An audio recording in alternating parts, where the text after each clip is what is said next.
Emily Turberville. I'm here, There, Your I see Honor. you on Zoom call there, ma'am. And so I look and see that looks like Mr. Franzak still hasn't been served. Were you able to get service on him?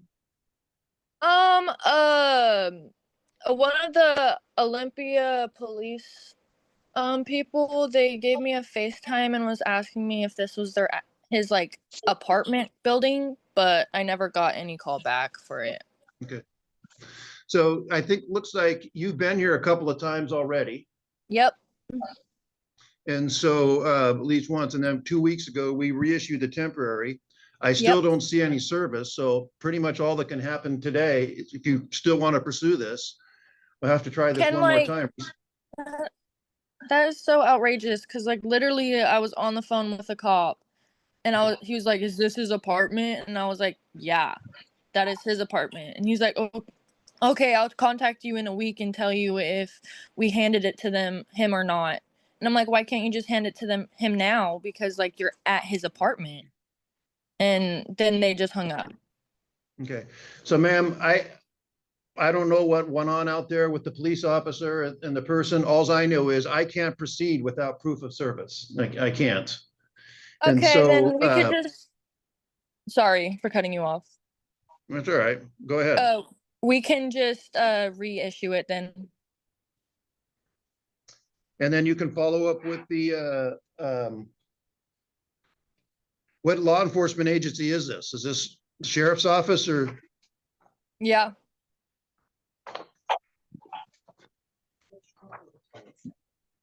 The 22nd. Yeah. So your next court date is going to be December 22nd. Okay, let me see if I have court on that date because I have 3 other court dates coming up. Nope. Alrighty. What is it? December 22nd? At 9 a.m. Okay. Alrighty. Thank you so much. You're welcome. The copy of this will get sent to you. Good luck. Thank you. Bye. So in this case, an order was previously entered by a different judge. That order remains in place. This comes before the calendar on Ms. Hunt's request to modify the existing order.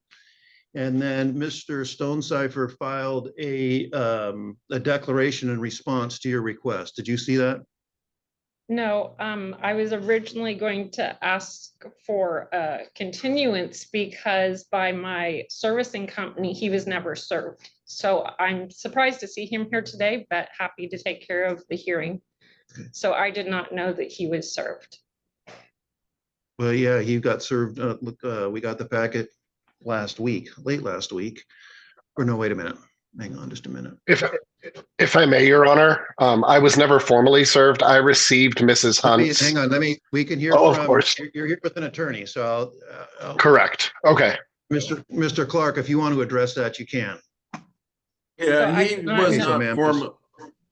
Yeah, as he was saying, he was not formally served, but he did learn about this through other means.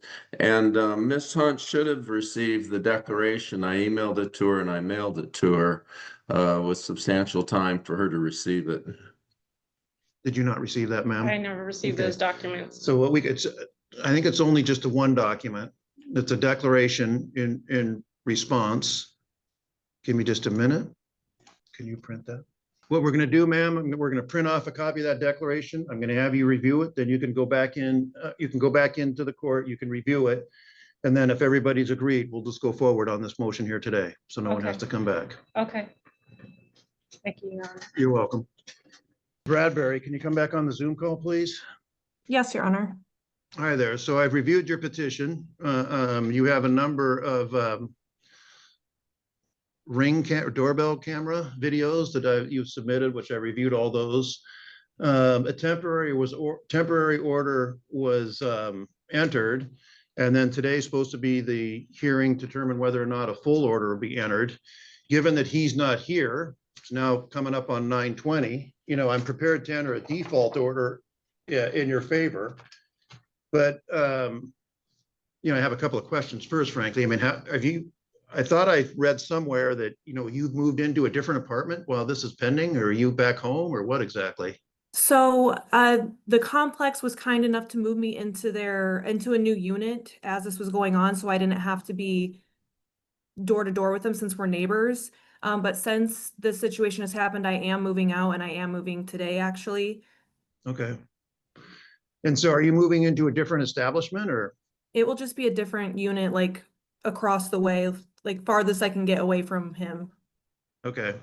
And then how have things gone since he's been served? Have you had any issues or problems or? Yes, the day after he was served, he tried to make contact again and enter my house. Okay. And I thought there was the video of that, was it not? Was that? Yes. Okay. All right.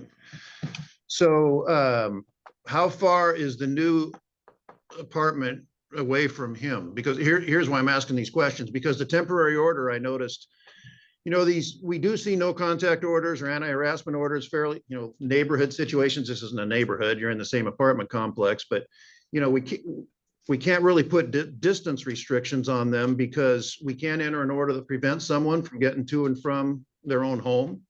And the distance restriction in the temporary order, which was entered by a different judge, said don't come within 1,000 feet, which isn't really practical given where he live and you live. But I will put a distance based on everything you've told me. I'm going to enter, I'll enter an order that will be in place for a year. We can do a distance restriction, but I want to reduce it to this an amount where he can get to and from his establishment without violating the order. See what I mean? So how far away from, it's 500 feet, 300 feet, what exactly? It could honestly even go up to the 1,000 feet with where I'm moving. We're complete opposite ends of the complex now. All right.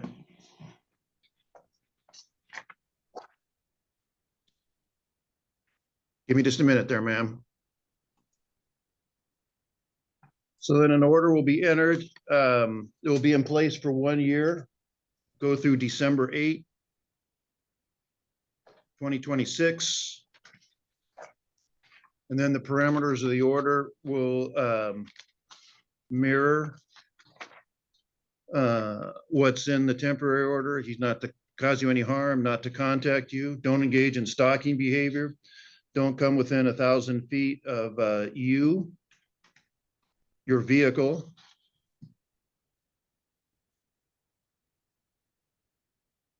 And I think those were the two provisions of the order. So the full order will be exactly the same as the order here. Thank you, Your Honor. And then since he was served and it mirrors what's on the temporary order, he won't need to be served with this. And if you want a copy, do we email a copy or do they? You can get a copy of that off the district court website, ma'am. Thank you, Your Honor. Good luck. Thank you. Have a good one. So you have asked to adjust the no contact order. In the response that was filed by the declaration from Mr. Sonepfeifer. Well, I guess having said that, are you prepared to proceed here today? You said earlier that you Yes, were. Your Honor. Okay. Basically that there's nothing in this order that prevents you from participating in any sort of investigation, which I think kind of came as news to Mr. Sonepfeifer, if I understand that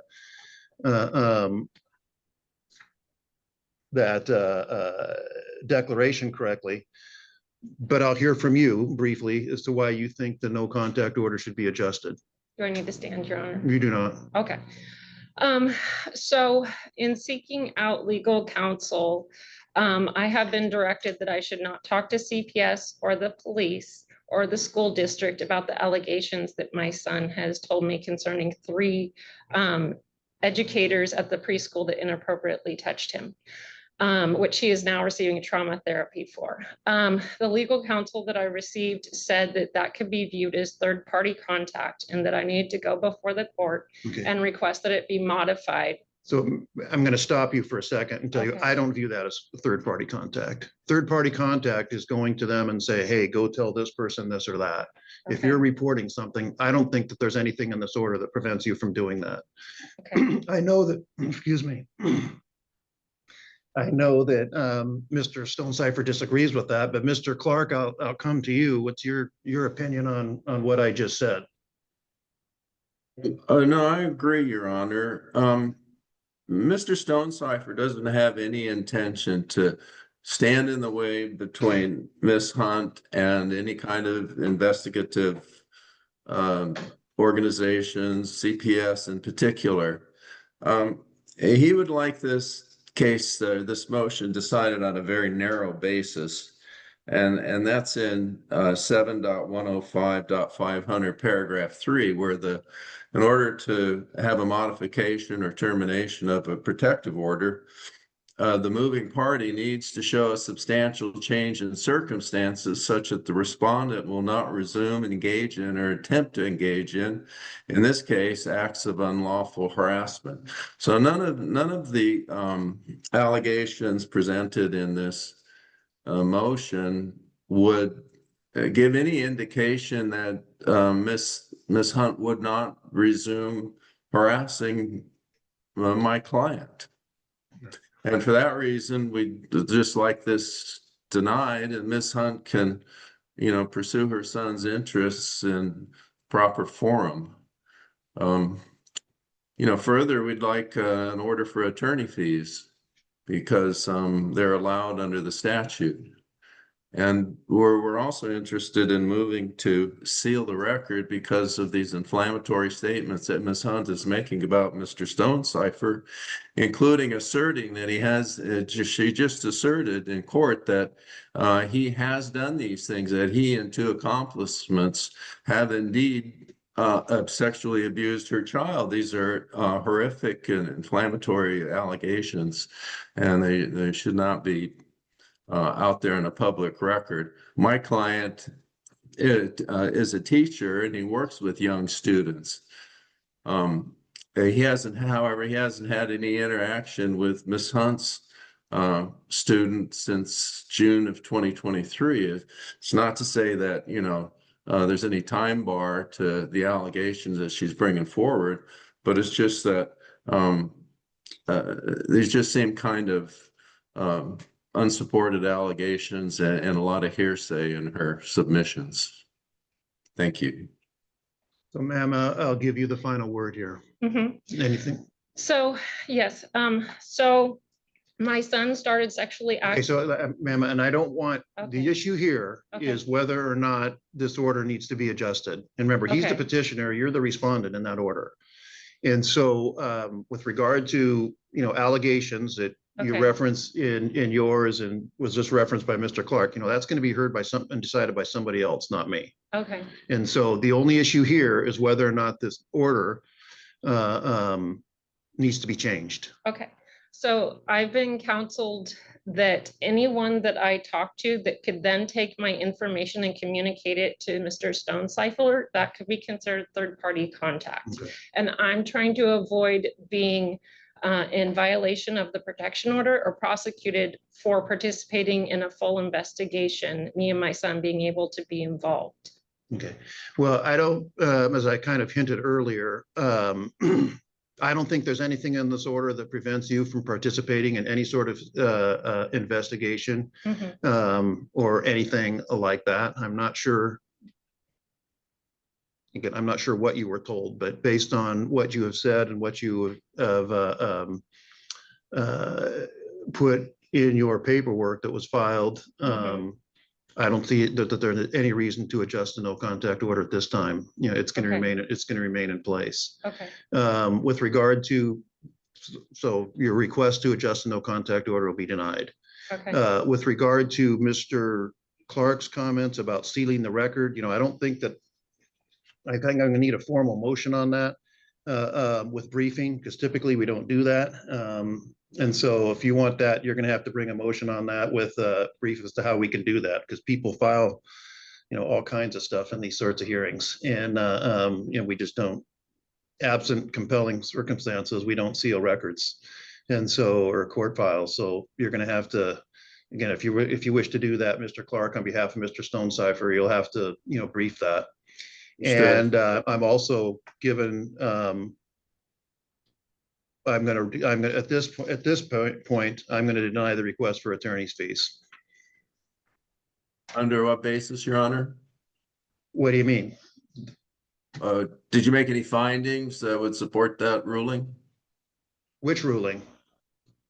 Denying attorney fees at this I time? think it's just, yeah, I think it's discretionary and I'm choosing not to do it. Okay, thank you. Sure. You're free to go, ma'am. No contact order remained in place.